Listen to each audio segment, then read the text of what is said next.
Ал қыздар, бүгін соңғы сабағымыз 6 қырлы оюды қалай сызамыз, сол жайында көрсетемін.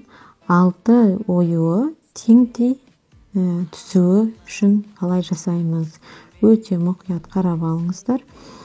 Мінекей. Енді біз A4 форматтан 4-еуін біріктіріп аламыз. Және де оны 4-ке бүктейміз. Осылай. Енді мына бөлігін біз тағы да теңдей 3 бөлікке бүктейтін боламыз. Үнемі сіздерге айтам, миллиметріне дейін өте қатты мұқият болу керексіздер. Себебінде бір жері қисық болса, оюларыңыздың бір бөліктері, үлкен бір бөлігі кішірек түсіп қалуы мүмкін. Сондықтан осындай 6 қырлы оюларды, 4 қырлы, 5 қырлы оюларды сызатын кезде осындай біріктіру жақтарында теңдей бүктеуіміз керек. Мінекей, осылай сызып аламыз.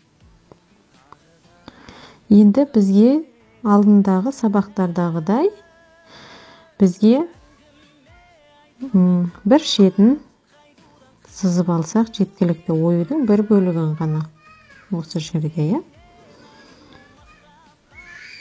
Негізі қағаздың 4-тен 1 бөлігіне 1,5 ою сияды. Сол себепті біз 3-ке бүктеп алдық та, оюдың тең жартысын ғана сызып аламыз.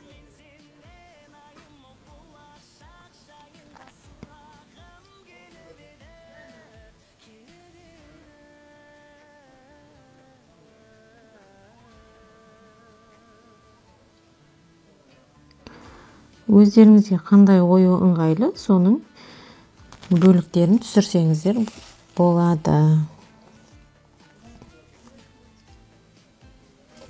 Уже сіздердің қолдарыңыз үйреніп қалды деген ойдамын. Жаттығып сызып жүрген қыздардың. Маған фотоотчеттарыңызды жіберіп жүрген қыздар өте керемет нәтижеге жетіп жатыр. Енді осы бөлігін біз қайшымен қиып аламыз. Ешқандай қозғап алмай, бір шетінен қолымызбен қаттылап ұстап тұрып кесеміз. Себебінде қағазымыз бір-бірінен тайып кетсе, онда сәл қисық кесіліп қалуы мүмкін.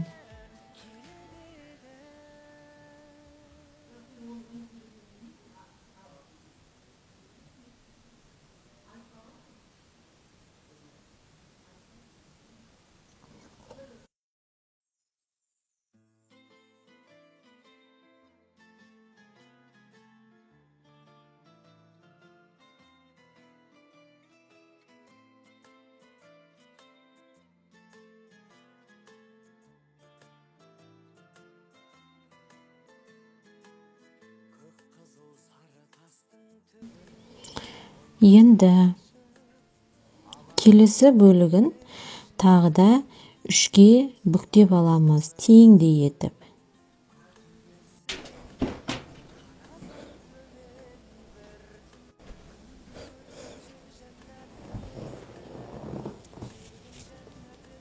Осылай. Қараңыздар, сәл қисайып кетсе, сразу түзеп аламыз.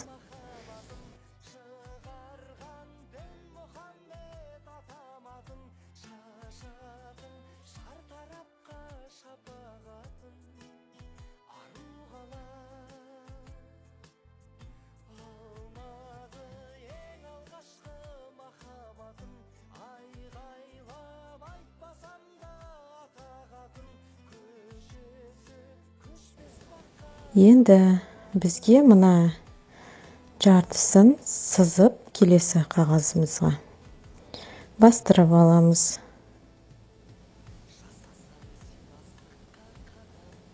Осылай бастырып алғаннан кейін сызып алған бөлігімізді екінші бөлігін толықтай кесіп аламыз.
Мінекей кесіп болдық.